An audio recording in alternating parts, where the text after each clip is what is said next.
Vídeo de Warhammer, gente, facciones parte 3 y hoy sí, hoy toca reaccionarlo. Ya sabéis que llevo un tiempo que he estado sin reaccionar demasiado a Warhammer, pero teníamos este vídeo pendiente que se pagó en su día y teníamos que verlo porque nos falta la parte 3. Así que como este era el último que teníamos pendiente, a partir de hoy se va a poder pagar la siguiente parte del vídeo de Warhammer que me toque ver, que vosotros en los comentarios me diréis cuál es para no digamos, saltarme el orden de la historia de vídeos que estoy viendo. Así que, bueno, me podéis dejar en los comentarios cuál es el siguiente vídeo que debería ver. Y, pues, a partir de este momento, en los directos de Twitch, Zeira_OP, ya sabéis que podréis venir a contribuir para pagar el siguiente vídeo o lo que sea. Así que vamos directamente a verlo. Todas las facciones de Warhammer 40k explicadas parte 3 del perrito Leo, ya sabéis. Primero de todo, le dejo un like como vosotros a este vídeo y link en la descripción. Así que vamos a verlo. El vídeo está en 1,5, la otra vez lo puse en 1,5. Me dijisteis que bien, que sí, que le voy a hablar rápido, pero que bueno, que si me entero de todo como normalmente hago, pues bien, ya que lo estoy haciendo grabado y no lo estoy haciendo en directo, pues me entero de más porque no tengo que estar pendiente del chat.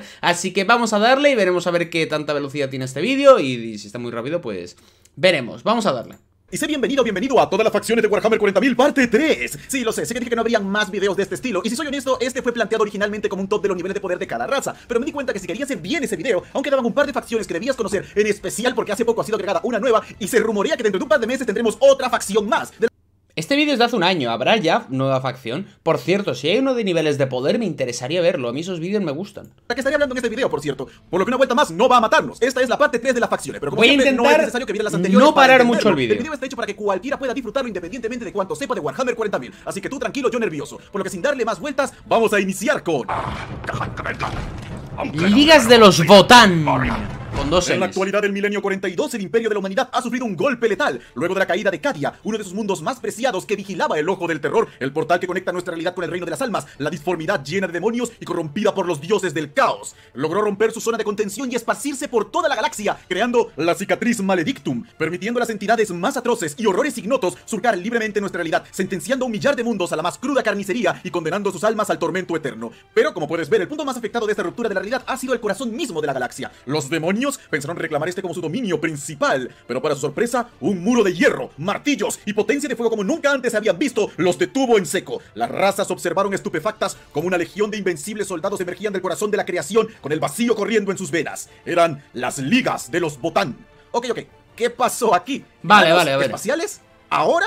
Sí, bueno, déjame explicarte. Si regresamos a las raíces de la franquicia, descubriremos que Warhammer 40.000 inició como un spin-off de una obra conocida como Warhammer Fantasy. Lo sé, no se trabajaron mucho los nombres. Imagina el Señor de los Anillos, pero 1000 veces más violento, con el santo cuarteto de razas: humanos, elfos, orcos y, por supuesto, enanos, luchando eternamente en un mundo en guerra. Posteriormente tuvieron la idea de tomar este concepto y lanzarlo al espacio, convirtiéndolo en una historia de ciencia ficción, ya saben, martillo de guerra 40.000, dándole a cada raza su contraparte en este nuevo mundo. Los humanos ahora serían el imperio de la humanidad, los elfos serían los Eldar y los orcos pues serían mucho más graciosos. Todos hicieron el salto sin problema. Entiendo.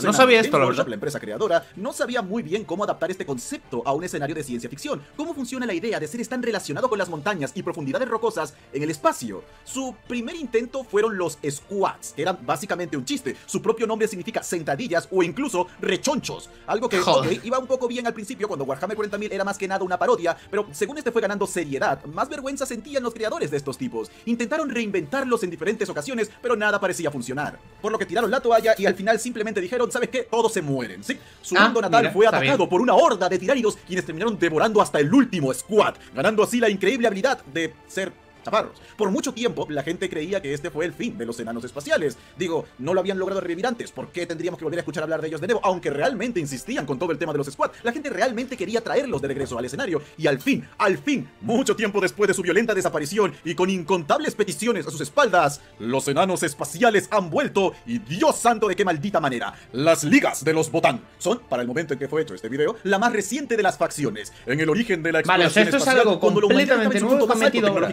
Un grupo de nuestros colonos viajaron al corazón mismo de la galaxia, pues allí se encontraban los minerales más preciosos en abundantes cantidades. Pero claro, no era una zona fácil de habitar, llena de agujeros negros sin contar el supermasivo que mantiene todo junto, las estrellas más viejas alcanzando su muerte, volviéndose supernovas por doquier, mundos increíblemente inestables, venga, tú nómbralo. Por lo que recurrieron a alterarse genéticamente para tener cuerpos que les permitan habitar mejor este lugar. Con uno más pequeño, pero fornido y un vasto intelecto, las ligas de los Votann existieron en esta región en las negras profundidades galácticas por por casi 20.000 años. Algunos dicen que más, escapando de los momentos más importantes de la historia humana. Así es, ellos no sufrieron de la Vieja Noche, no sufrieron de las guerras de unificación, ni de la herejía de Horus. Absolutamente nada. Cortaron toda comunicación con el resto de la galaxia y se mantuvieron en sus tierras. Gracias a esto conservaron la vieja tecnología de la humanidad. ¡Oh, sí! Como lo escuchas, tienen tecnología de la era dorada de la humanidad de forma casi intacta. Pero no solo eso, ellos tampoco sufrieron la traición de los hombres de hierro, la guerra contra las máquinas, por lo que aún poseen inteligencias artificiales. ¡Oh, sí! O sea, están muy chetados. Máquinas pensantes. No sabemos muy bien por qué estas nunca se rebelaron contra los Botán, aunque tenemos una pista, debido a que si exploramos su cultura descubriremos que ellos tratan a estas máquinas no como sirvientes, sino como sus hermanos, arriesgando sus vidas para salvarlos si se encuentran en peligro. ¡Oh, qué guapo! ¡Qué guapo! Esta me mola, los Kain, la familia, y a sus hermanos robóticos, los Iron Kain.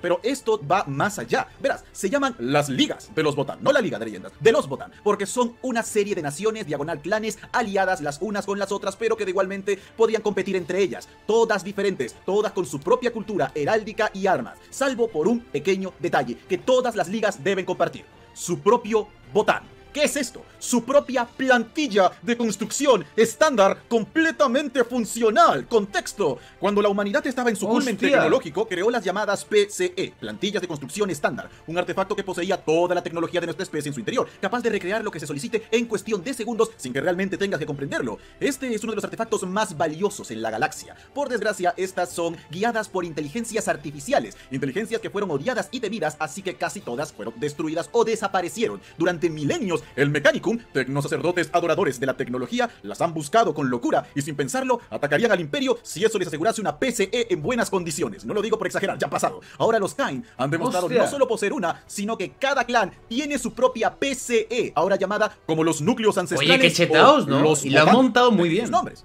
Un repositorio de toda su información, además que contiene los conocimientos de sus ancestros. Pero no creas que los Botán han llegado para reescribir la historia de los Squads. Para nada, encontraron una manera de conectarlo. Verás, según el nuevo contexto, los Squads fueron un grupo de estos chicos que se aventuraron fuera de sus tierras y perdieron su núcleo, teniendo que depender del Imperio para subsistir, aunque eran inferiores en todos los niveles a los verdaderos Kain, pues estos poseen una fuerza tecnológica y un deseo inconcebible de proteger su territorio. Con la apertura de la cicatriz Maledictum, no tuvieron más opción que hacerse presentes en el panorama galáctico. Pero claro, no les interesa ser esclavos del Imperio. Son su propio reino independiente. Su gente se reabastece gracias a un sistema de clonación constante. Sí, todos estos tipos son clones. Algunos humanos los ven como una raza aparte, sucios sinos que deben ser exterminados. Otros creen que siguen siendo humanos y por lo tanto deben ser aceptados dentro del Imperio. A los Kain no les podría importar menos lo que piensa el Imperio, solo quieren comerciar. Y sabemos que lo hacen a lo grande. No solamente han logrado tener tratados importantes con el Imperio, han llegado a comerciar con los Necrones, quienes, si bien no los respetan, pues odian a todas las formas orgánicas, los toleran un poco más que al resto. Eso sí,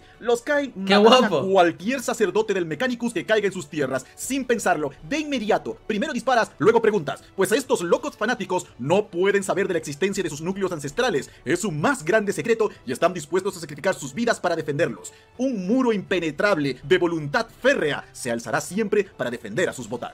Será un aliado o un enemigo. Los Kain han hecho una aparición estelar en Warhammer 40.000 con una enorme cantidad de lore a sus espaldas, pero el más interesante es aquel que sugiere que podrían tener la tecnología para reparar el trono dorado del emperador, salvándole la vida, permitiendo que el Astronomicon siga brillando intensamente. Hostia, pues sí, podrían hacerlo. Algo que no parece ser el caso porque ya hay tensión bastante fuerte entre ambos grupos, y si algo hemos aprendido en este poco tiempo de los Kain es que estos tipos son muy rencorosos. Tienen un libro donde han anotado los nombres de todos aquellos que les caen mal. Ellos no necesitan grandes frases, solo una oración muy clara. ¡Los ancestros nos observan! Un grito de guerra, un llanto de esperanza, una llamada de atención. Estos son los Kain y llegaron para quedarse. Tengo tantas ganas de dedicarle un video aparte solo a estos chicos. ¡Qué guapo, son qué guapo! Increíbles, y mira su estética, enanos espaciales. Siempre he buscado algo así y al fin me lo entregaron. Luego de años salieron con la idea perfecta para los enanos en el espacio. Pero ahora es momento de dejarlos en las peligrosas entrañas de la galaxia y explorar otra facción relativamente joven. Un rayo de esperanza para una raza condenada. Gente, es hora de hablar de... ¡Tráiganme a Thanos! Inari se llama. Los Eldar son una raza desdichada, posiblemente la más desdichada de Warhammer 40.000. Ellos lucharon en el principio de los tiempos en la llamada Guerra en el Cielo o Guerra Celestial, el conflicto más brutal que ha conocido la galaxia, siendo los grandes ganadores. Todos sus enemigos desaparecieron y gobernaron durante millones de años sin que nadie se atreviese a enfrentarlos. Esto hizo que se aburrieran y con el tiempo cayeron en el hedonismo más repugnante, buscando el placer mediante el dolor, principalmente el causado a otros, pero de la peor forma posible. Me refiero a las peores, más aberrantes, repugnantes e inhumanas torturas que puedas llegar a imaginar. Todo esto por millones de años hasta que esta estas pegajosas emociones se reunieron en la disformidad, el reino de las almas, creando al dios del caos, Slaanesh, el príncipe del exceso, el cual es más destruyó fuerte, su imperio, mató al 90% de su especie y los dividió para toda la eternidad. Pero eso no es lo peor. Cada Eldar está ligado a Slaanesh. Esta sabe especialmente qué siente cada uno en cada momento, así que sabe perfectamente cómo tentar a cada uno de ellos. Debido a esto, los Eldar, astronaves y exoditas han recurrido a un extremo régimen disciplinario para evitar que sus emociones se desenfrenen, mientras que los Dark Eldar, los Drukhari, optaron por saciar al príncipe del exceso, cometiendo todo tipo de aberraciones. Cómete su alma, no la mía. Aunque esto es solo atrasar lo inevitable. Al ser parte uno del otro, cuando un Eldar muere, no importa las circunstancias, no importa quién sea, su alma viajará directamente ante Slaanesh para ser devorado por toda la eternidad. Podría ser el héroe de 1000 campañas y no importaría. Este es tu destino. Básicamente, son una especie condenada. ¿Cómo traer hijos al mundo sabiendo que cargarán con tal tormento? Durante los últimos 12.000 años, los grandes eruditos Eldar intentaron escapar de este destino. El más grande de todos, el poderosísimo Eldrad, vislumbró una pequeña esperanza. Verás, a ellos se les ocurrió crear algo llamado el Circuito Infinito. Al morir, el alma de un Eldar es atrapada en una piedra que debe cargar consigo en cada momento. Luego, esta piedra se une al Circuito Infinito, permitiendo que el alma escape de Slaanesh por un tiempo. No es un paraíso, es más que nada un limbo, pero al menos les permite hablar con sus seres queridos y compartir su sabiduría. Algunos de estos circuitos fueron destruidos, tío, de verdad en me batallas, y flipa las almas puñetas hacen para montar todo esto también. Slaanesh. Por lo que, una vez más, esto no era la solución. Eldar recorría incansablemente el Circuito Infinito, o sea, lo montan usar su poder demasiado para bien. encontrar una forma de vencer a Slaanesh. Pero resulta que la solución no estaba mediante el circuito, sino dentro del mismo, pues pudo escuchar el latir de un corazón. Era un nuevo dios naciente, el dios de la muerte, Eldar. Eldrad tuvo una visión. Este dios de la muerte triunfante sobre el cadáver de Slaanesh, su gran salvador. Por desgracia, para despertar a este ser, se necesitaría de todas las almas de cada Eldar en la galaxia. Oh sí, toda su especie debería entregar la vida para conseguir su libertad. Eldrad supo que este era el único camino que les quedaba, por lo que intentó realizar este acto en contra de los deseos de sus compañeros, pero fue detenido por el imperio de la humanidad. Aún así, aunque el ritual no fue capaz de despertar por completo a este dios, sí logró concederle una conciencia en un destello de esperanza. ¡Hostia! Inead, el dios de la muerte, recorrió el universo, escuchando los incontables gritos de agonía de los Eldar, y dijo, no más. Eligió a una campeona, la poderosa Ybraine, quien se encontraba al borde de la muerte, convirtiéndose en la primera y más poderosa de los Inari, la perdición de Slaanesh, quien inmediatamente, sintiendo el peligro, mandó a sus demonios que acabaran con esta guerrera. Muchos de los compañeros de Ybraine cayeron. ¿Y eso ante que son ataque, solo 3? pero no le temería la y muerte. no tienen todavía... Nunca más. Con sus poderes, revivió a los hermanos caídos. O sea, que no tiene el 100% del potencial que debería. Estarían ligados al gran enemigo. Habían renacido en cuerpo y espíritu. Aquellos que no podían volver se fusionaban con los resucitados, aumentando su poder y habilidad a niveles inconcebibles, negándole su premio al dios oscuro. Slaanesh observó estupefacta cómo las almas de los caídos no viajaban ante su presencia, sino que se unían a Ybraine, brindándole más poderes. Ybraine procedió a esparcir la palabra de Inead entre sus hermanos. No sería necesario el gran sacrificio de su especie. El alma de sus caídos nunca más terminaría en las manos del príncipe del exceso. Conocerían la resurrección y serían limpiados de sus faltas, o serían absorbidos por sus hermanos, y su fuerza y conocimiento serviría para guiar las siguientes generaciones, creando de esta forma una legión de guerreros de poder y sabiduría descomunal. Eldrad supo que lo había conseguido. Había despertado la esperanza entre los Eldar. Muchos se negaron a reconocerla como la salvadora, eso sí, entre ellos el gran señor oscuro de los Drukhari, Asdrúbal Beck, quien les declaró guerra y ahora mueve los hilos para causar la caída de la alta sacerdotisa. Pero otros tantos vieron en estos Inaris una salida al tormento. Eldars astronave, exoditas, arlequines, incluso Drukharis, quienes declararon que una vida torturando a las otras razas no los llevaría a ningún lugar, solo perpetuaría el poder de Beck y condenaría a su especie. Dejaron de lado sus antiguas enemistades y marcharon juntos detrás de la poderosa Ybraine. Los grandes señores Fénix, el equivalente Eldar a un primarca y de los que ya hablaremos en otro momento, decidieron prestar sus servicios también. Incluso Lelith Esperax, la más grande asesina que ha conocido la galaxia, ha jurado lealtad al dios de la muerte. Durante la llamada caída de Biel-Tan, el mundo astronave más poderoso, Ybraine tomó todas las almas del circuito infinito para permitirle a su dios manifestarse en el avatar de la muerte Incarne. Ahora todos pueden ver que esto no es un culto, es una verdadera esperanza. Su dios vive y vigila a sus seguidores. La leyenda cuenta que si estos guerreros logran encontrar 5 espadas de los viejos dioses Eldar, podrán forjar el arma definitiva para matar a la mismísima Slaanesh. Por ahora solo poseen 4, pero se presume que la última se encuentra en el propio castillo del príncipe del exceso, un lugar cuyo horror va más allá de lo que la mente mortal puede concebir. Aún así, no se han rendido, planeando la forma de reclamar esta última espada, despertar por completo a su dios y de esa forma salvar a su especie.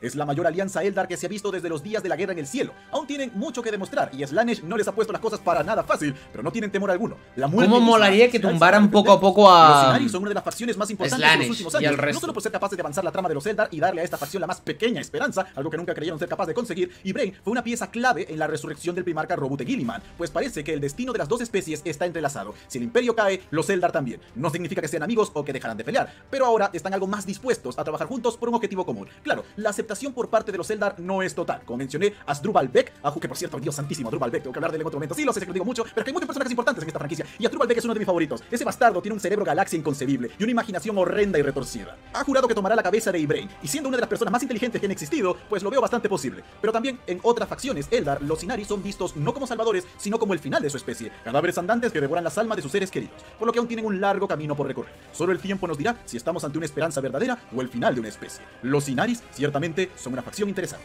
pero suficiente de hablar de los Mola ignorantes, los Ynnari. Es hora de lo... Puedes morir cuando yo lo diga. Yo te controlo Dark con todo Mechanic. el universo. Durante el inicio de la Gran Cruzada, cuando el emperador de la humanidad se lanzó a la tarea Me de mola limpiar más los esta primeros especie, que he visto. su primera parada luego de asegurar la Tierra fue Marte, en donde un culto de adoradores a la tecnología se habían levantado, el culto Mechanicus, quienes adoraban a una deidad simplemente conocida como el dios máquina y el Omnicia. El conocimiento significa todo para ellos, buscando los rastros de la vieja tecnología de nuestra especie por toda la galaxia. Ellos creen que la perfección tecnológica ya ha sido alcanzada por la especie humana durante la era oscura de la tecnología. Por lo tanto, intentar inventar algo sería una blasfemia.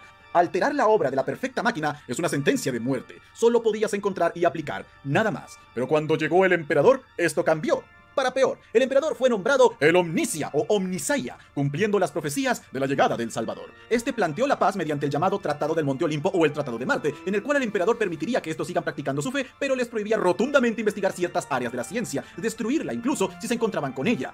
Principalmente la investigación de las inteligencias artificiales, las cuales despreciaba, ahora simplemente conocidas como inteligencias abominables. El Mechanicus buscaría su completa destrucción, acabando con ellas con un fanatismo religioso inconcebible. También dejarían de perseguir de forma tan obsesiva el rechazo a la carne, dejando varios órganos y partes biológicas para permanecer más como cyborgs y no máquinas conscientes, lo cual era algo así como su objetivo final antes. Esto también los obligaba a respetar un poco más a los seres orgánicos. Está bien, nada de experimentos locos. A pesar de que muchos aceptaron al emperador como el Omnicia y el desprecio a las IAs como algo justo, otros no. Susurraban por lo bajo que este hombre les estaba engañando. No era el Salvador, no podían negar la perfección de la máquina cerrándose a áreas de la ciencia, la ascensión al metal. No importaba que el emperador dijese que ahora ambos planetas son iguales y que su logo, el águila, se convertiría ahora en el águila imperial, una cabeza para la Tierra y una cabeza para Marte. No, este hombre les estaba mintiendo. Y una de las personas que creía esto era Kelbor Hal, un superprodigio, un genio sin igual que ascendió en la jerarquía del Mechanicus hasta convertirse en el fabricador general de Marte. En secreto creía que el Tratado del Monte Olimpo no fue una negociación entre dos bandos parejos, fue un ultimátum por parte del emperador. Realmente nunca tuvieron más opciones que unirse. Cuando estalló la herejía, el architraidor Horus Lupercal prometió a Kelbor Hal tecnología nunca antes vista y completa independencia del imperio si este aseguraba su lealtad y la del Mechanicus en la guerra civil. Después de mucho meditar, este aceptó, viendo ahora su oportunidad de libertad. Comenzó un evento conocido como el Gran Cisma, o como quedaría grabado en la mente de los tecnosacerdotes, el fin de la infancia. Una guerra civil que dividiría el Mechanicus de Marte, liderando a los titanes, las armas más poderosas del imperio. Estos Heretics causaron una devastación como ninguna otra, ayudando a limpiar el paso al señor de la guerra. Su destino fue sellado cuando un grupo de ellos creó una Silica Animus, una inteligencia abominable. Su inteligencia abominable. Fue de esta manera que nació el Mechanicum Oscuro, o como ellos decidieron llamarlo, el verdadero Mechanicum. Uno libre de cualquier regla, o peor aún, cualquier moral. Pues si de por sí ya los cultistas clásicos tienen poco respeto por la vida humana, estos tipos ni siquiera ven al resto como parte de la misma especie. Ante sus ojos, me mola. Son cerdos en su matadero para usar como se les plazca. Algunos se fueron a los rincones más lejanos de la galaxia, pero el verdadero corazón de esta facción se encuentra en el Ojo del Terror, pues Kelbor Hal sintió enorme interés por los demonios, por la creación de un ser perfecto, una unión de máquina y carne y demonio como nunca antes se había visto. Usando las más retorcidas tecnologías y los poderes de los dioses del caos, estos Heretics ahora son los responsables de la industrialización del infierno. Sus creaciones son pesadillas incluso entre los demonios y las pobres almas que caen en sus manos. Bueno, digamos que existe una fuerte discusión de cuál es el peor destino, caer en los Drukhari o terminar como un conejillo de India de los Dark Mechanicum. A pesar de que no existen muchos de ellos en la galaxia, por lo menos no se ha manifestado en tales cantidades como otras facciones, cada que lo hacen es para protagonizar una historia que revuelve el estómago. Quizás su trabajo más sonado en los últimos años fue la ayuda que prestaron a los guerreros de hierro en su proyecto Demonculada, la creación de nuevos marines usando mujeres grotescamente mutadas para... bueno, Ya hablaremos de eso en otro momento. No, Sin no, dejar no, de lado no, que no. siguen buscando la inteligencia artificial definitiva, el verdadero espíritu del dios máquina. Sus ingenios demoníacos han logrado corromper incluso a los titanes que se alzan sobre el horizonte como una montaña de herejía. El Dark Mechanicum suele ser visto como una facción menor dentro del juego de mesa. Casi no tienen miniaturas y durante mucho tiempo solo brillaron en los libros. Pero en la actualidad, pistas apuntan a que esto está por cambiar. Extrañas sombras se presentaron ante el poderoso Abaddon el Saqueador, señor de los marines del caos, ofreciendo un acuerdo y una poderosa creación. Los rumores apuntan a que este es el mismísimo Kelbor Hal, quien se especula estaría regresando luego de milenios de experimentación para presentar su obra maestra. De ser así, qué momento para ser fan de 40K, pues estaríamos presenciando el ascenso del Dark Mechanicum y un segundo cisma que amenace con condenar para siempre las almas. ¿Y esto habrá del pasado ya? Mechanicus de En Marte. plan... Carne mutada Es que no lo por sé, las claro. energías No del tengo ni idea. infierno fusionadas con máquina impulsadas por los dioses del caos. Por favor, es que está pidiendo a gritos que les hagan miniatura. O sea, ¿has visto las imágenes de estos tipos? Son brutales. Pero bueno, ya basta de hablar de los más bastardos entre los bastardos, porque créeme, no hay muchas historias del Dark Mechanicus allá afuera, pero las pocas que hay, agárrate fuerte, porque esos sí son relatos dignos de recordar. Pero bueno, no nos adelantemos tanto. Una vez más, se especula muy fuerte que podrían ser ellos los siguientes en llegar, pero quizás no. Como sea. Ya vimos el bajo más bajo. Ahora, veamos al contrario. Veamos al... Yo quiero un héroe. Enclaves Farsight. Ok, los Tau son una facción que habían gustado mucho en Latinoamérica. Fueron creados para ser los chicos buenos, aquellos que buscan la unidad de todas las especies bajo el llamado Bien Supremo. Una doctrina que indica que el universo es suficientemente grande para todos y cada uno de los seres vivos, que debemos esforzarnos para contribuir lo máximo en la comunidad galáctica. Con esto en mente han comenzado la expansión de su imperio, intentando anexar las otras razas para lograr este Bien Supremo. Los Tau son quienes deben encarar la oscuridad de una galaxia ahogada en la guerra, enfrentando valientemente cualquier amenaza, recurriendo a su increíble tecnología para defender el Imperio Tau. Y hasta cierto punto lo consiguen.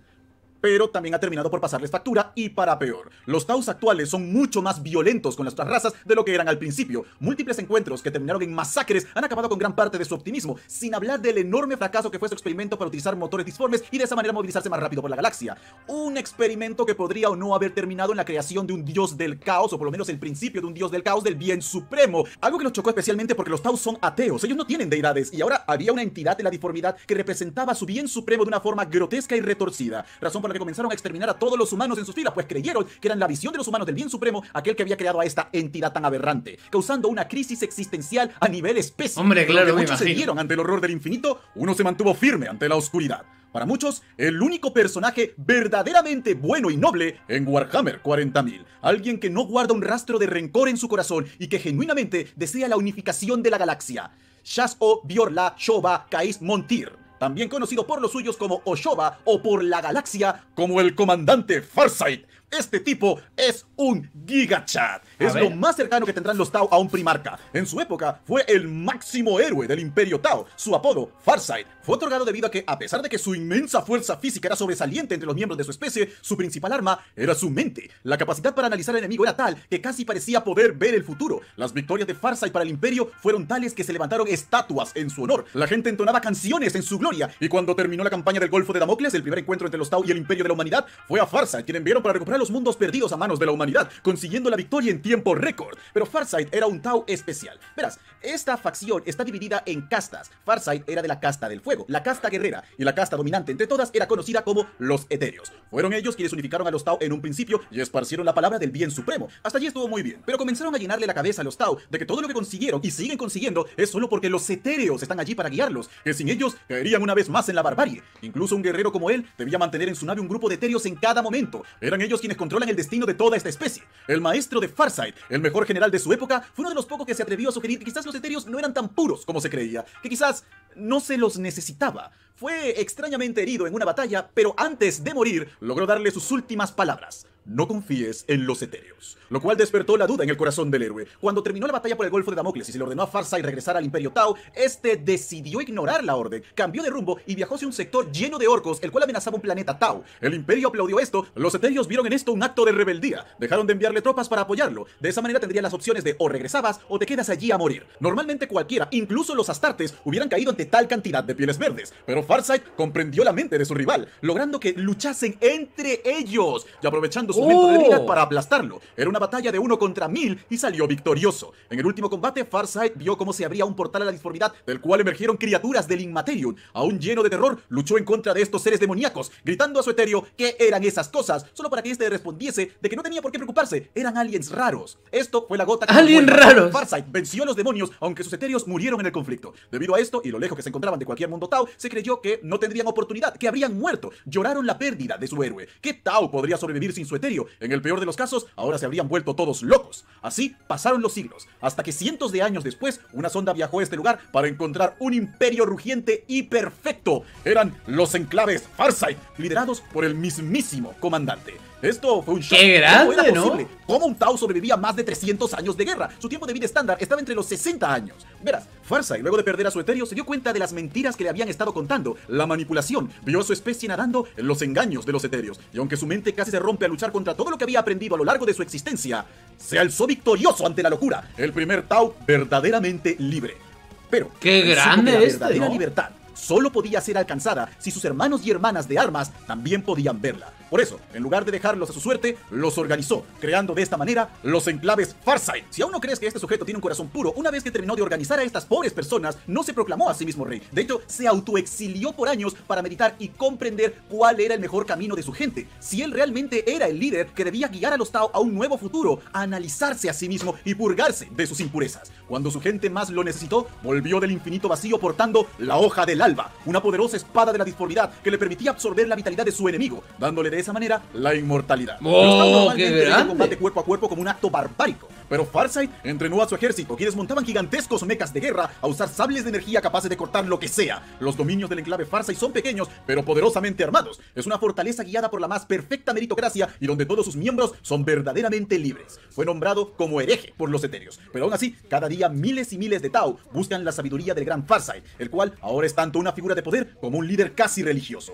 Aunque esto no lo ha corrompido, aún con toda esta influencia en sus espaldas, él mantiene su mente enfocada. Sus aliados alistan sus espadas para la guerra. El imperio lo reconoce como el único signo digno de respeto. Los orcos tiemblan al escuchar su nombre y el caos voltea los ojos con rabia ante el único Tau capaz de hacerles frente. Créanme, ¡qué aún grande, tenemos qué guapo! mucho de qué hablar sobre el gran Farsight. Esperen un capítulo especial sobre ¡Qué este grande podcast de Farsight! Warhammer Me 40K mola, que ¿eh? tenemos cada viernes, porque es absolutamente épico. Digo solo, ¡míralo! Es como el último samurái en un maldito Gundam. Este sujeto se gana tu respeto a pulso. Pero ya es Mola, suficiente mola. de Farsight. Ahora debemos volver a las tierras del imperio con una pregunta. ¿Quién está listo para la...? Death Watch. Poco tiempo después de la herejía de Horus, el imperio comenzó a reconstruir lo mejor posible. Ellos creían que la principal amenaza ahora eran los traidores, pues estaban confiados de que los Sinos no podrían representar un peligro, pues fueron expulsados los extremos de la galaxia. El imperio Tau aún no existía, los tiránidos no habían llegado, los necrones seguían durmiendo y los Eldar luchaban entre sí más que con el imperio. Pero sobre todo, los orcos habían sido purgados del sistema, confiados de que no podrían levantarse del golpe que les habían propinado. Esta confianza se vino abajo cuando apareció un gigantesco jefe de guerra, simplemente conocido como la Bestia, o como también lo llamó el imperio, un Primork. Un orco con el poder de un primarca, el cual comenzó ¡Qué la guapo, creación de sus Primork! orcos marines espaciales. Estamos hablando de billones y billones de estos orcos con todo este poder. La bestia creó la luna de ataque orca, un cuerpo celeste de proporciones bíblicas lleno de armas. Logró romper las defensas del imperio. ¡Qué destruyó guapo! gran parte de la luna. Legiones tras legiones de marines espaciales, guardia imperial, titanes de Mechanicus fueron liberados para darle un alto, pero fueron absolutamente aniquilados ante ¡Qué la lanza de los guapo! Pieles Verde, quienes terminaron asediando la mismísima Terra buscando acabar con el emperador. Esta fue la guerra que le enseñó al imperio a volver a temerle a los orcos, pues los horrores que liberaron han quedado grabados a fuego en la memoria de los defensores. Solo con el sacrificio del primarca Vulcan, quien logró poner fin a la bestia a cambio de su vida, y la defensa perfecta de los puños imperiales, hijos de Rogal Dorn, lograron acabar con este Wag. Más o menos, porque la guerra de la bestia es bastante extraña. Ya hablaremos de eso en otra ocasión. Por ahora, quédate con la idea de que esto fue un llamado de atención. Los alienígenas representaban una amenaza eterna para nuestra especie. Los más grandes eruditos dieron la profecía de que en algún momento aparecerá una raza fuera de control que amenazará la supervivencia misma de nuestra especie. Por eso se decidió crear un capítulo oculto de marines espaciales, una fuerza dedicada exclusivamente a encontrar, estudiar y aniquilar la amenaza sino antes de que sea demasiado tarde. Así nació la Death Watch, los vigilantes eternos, elegidos como sacrificio para enfrentarse a los peores horrores que la galaxia puede engendrar. A diferencia de los caballeros grises, que todos fueron creados con la semilla genética del emperador, la Death Watch no posee una sola semilla genética. Cada legión debe enviar uno o dos hermanos de batalla cada cierto tiempo para que sirvan en la vigilia. Para algunos es un gran honor, enviando solo a los mejores entre los mejores. Para otros, un castigo, deshaciéndose de los elementos más rebeldes entre sus filas. El imperio no suele saber mucho sobre la Death Watch, a pesar de no ser una organización Está tan guay, es secreta como interesante. los caballeros grises, guardan su información con enorme recelo. Esto parece raro, pues todo capítulo de Marine debe luchar contra Sinos, por lo que ya saben lo que se esconde entre las estrellas. O eso creen. La verdad es que los marines se enfrentan a las razas que son tan absurdamente catastróficas que es un poquito difícil no darse cuenta de su existencia. Existen capítulos que han sido borrados del mapa sin que el resto lo sepa, de los cuales se alteró su verdadera causa de muerte. Esto se hace para no enloquecer a la población y también es allí cuando se envía a la Death Watch. Ellos conocen los secretos más oscuros y retorcidos de cada especie registrada y no registrada oficialmente por el Imperio. Se han enfrentado a horrores que escapan a la imaginación. Mediante el más brutal psicodoctrinamiento, logran hacerlos enfrentar a estas criaturas. En sus visiones son asesinados una y otra vez hasta que aprenden a contraatacar. Esto también los ayuda a unirse como legión. Cada uno de ellos suele venir de un capítulo que tiene problemas con los otros. Pero al ver estas horribles, estas inhumanas criaturas, deciden dejar de lado su enemistad y trabajar juntos logrando volverse una fuerza imparable. Imagina el poder bruto de los lobos espaciales combinado con la velocidad de los cicatrices blancas, la defensa perfecta de los puños imperiales con la inigualable administración de los ultramarines, Joder, la vaya increíble bichos. capacidad de infiltración de la Guardia del Cuervo con la fría precisión de los ángeles oscuros. Normalmente utilizar tecnología alienígena o alterar tu equipo de guerra es visto como un crimen bastante severo. A ellos no les importa. Van a recurrir a cualquier tecnología para defender a la humanidad, logrando utilizar armas y armaduras que sobrepasan por mucho lo que conoce el hombre. Lo importante es matar y proteger. Eso es todo. Cuando un hermano de batalla Qué termina guapo, sus servicios me en la Death mola, Watch, me puede mola regresar a la región para bastante, compartir además. parte de su experiencia con ellos,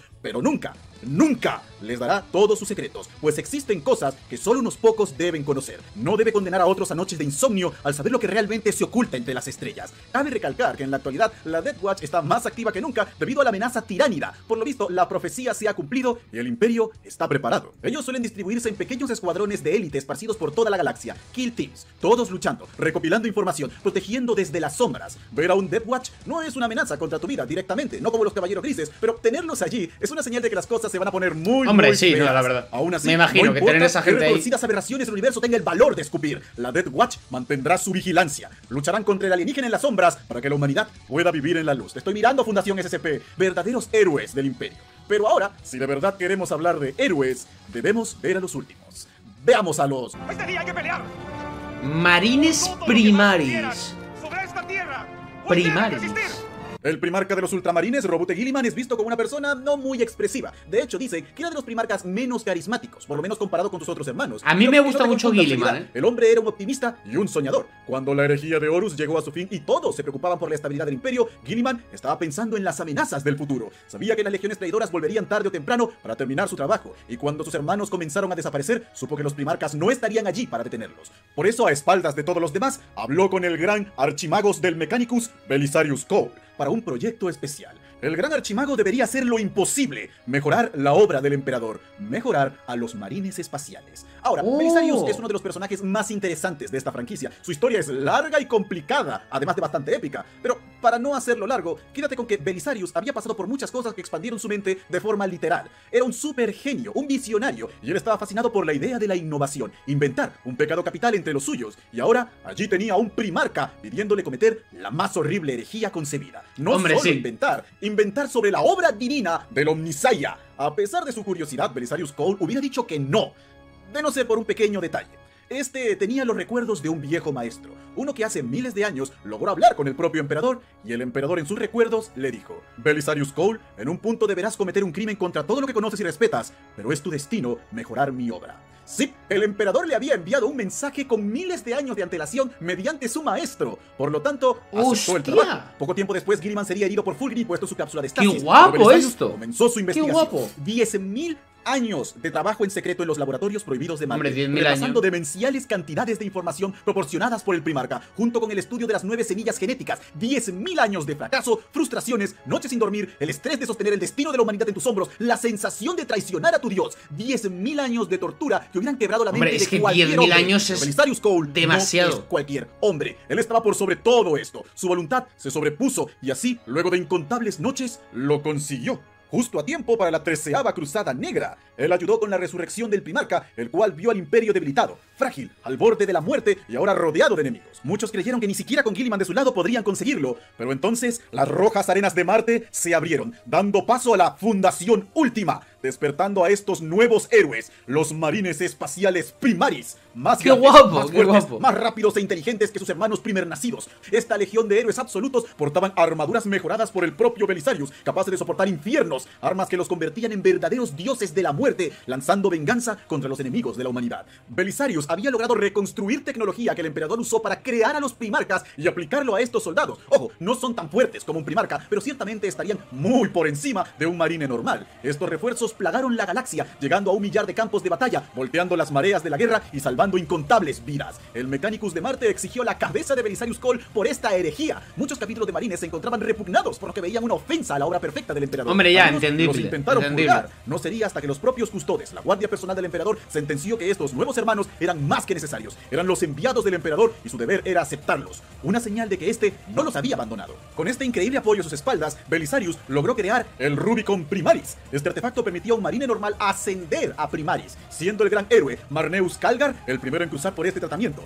Miles se han unido a esto. ¡Oh, Los qué Primaris guapo! se O sea, han pasas convertido por en la una luz de la máquina y ya esperanza, está. los refuerzos que tan desesperadamente necesitaba el imperio. Gracias a ellos la humanidad aún prevalece. Aunque claro, las críticas no han terminado. Muchos los aceptan solo como un mal necesario en lugar de los héroes que son. Otros directamente no desean ni verlos. Sea como sea, los Primaris son el bastión contra el terror, la línea que separa a nuestra especie de la completa aniquilación. Muchos pueden creer que la humanidad está acorralada, que nuestro tiempo ha terminado, que la oscuridad nos reclamará, pero Belisarius se niega a aceptarlo. Los Primaris se niegan a aceptarlo y Guilliman se niega a aceptarlo. Si existe un humano Mola, dispuesto a luchar mola. hasta el final, entonces siempre habrá esperanzas. Y esas son las últimas facciones Ah, ya principales. está. Ya fuera de estos, son todas subfacciones a las cuales quizás le dediquemos un video. Aunque yo estaba pensando más en hacer un video de la escala de poder de todas las facciones de Warhammer. Haz un vídeo de la escala de poder, me interesa. Oye, me ha gustado mucho este vídeo, me ha gustado mucho. Yo me quedaría con los primeros. Las ligas de los Botán. Imagino que serán Botán. Ellos, bueno, los enanos espaciales. Son los que me han gustado por cómo los han metido en la historia después de haber sido un fracaso la primera vez, cómo han actualizado toda la historia, cómo les han dado lo de la tecnología primera, lo de las IAs que a ellos no se les revelaron porque eran, bueno, digamos que los trataban bien, ¿no? O sea, te diría que son los que más me han gustado con diferencia. O sea, me parece súper interesante y sobre todo me quedo con ganas de saber que ha comentado cosas que podrían pasar en el futuro. Y como digo, este vídeo es de hace un año. No sé si puedo ver la fecha exacta. Ah, sí, el 19 de noviembre. O sea, sí, ya hace más de un año. Hace un año y pico. Es interesante, es interesante. No sé si habrán ocurrido muchas más cosas porque no sé a la velocidad que avanza esto. No sé si un año es mucho o es poco para esta gente. A lo mejor son 5 años o 6 o 10, no lo sé. Pero me parece interesante, así que muy buen vídeo de Leo, ya sabéis. Le dejo un pedazo de like, suscribiros al canal también. Y a este también, y dejadme en los comentarios qué queréis que vean el siguiente vídeo de Warhammer. Y por cierto, saludos a Natram y a Doro, que son las personas que patrocinan los vídeos de Warhammer por norma general, aparte de otra gente que viene a apoyar y todo el tema. Pero Natram y Doro normalmente son dos de los dos primarcas, ¿no? Que vienen a apoyar estos vídeos. Así que muchísimas gracias. Dejadme en los comentarios cuál es el siguiente vídeo que tengo que ver y lo iremos viendo poco a poco. Y pues lo pondré aquí en el cartel pues para poder ponerle precio y todo. Un saludo enorme y nos vemos en el siguiente vídeo.